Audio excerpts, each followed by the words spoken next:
पूरा दुनिया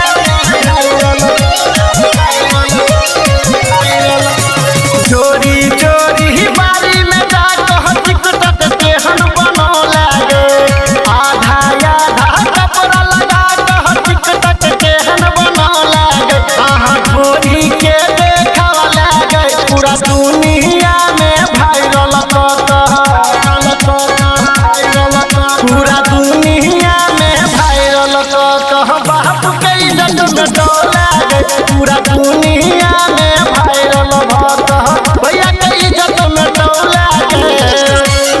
पूरा दुनिया में वायरल भैया के इज्जत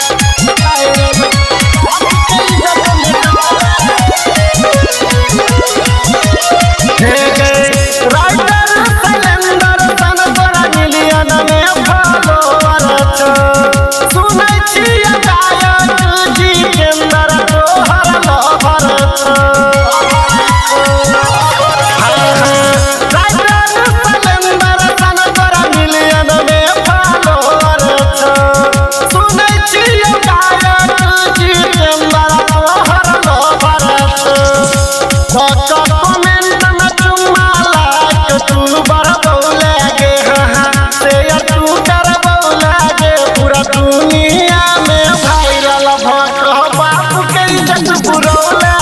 पूरा दुनिया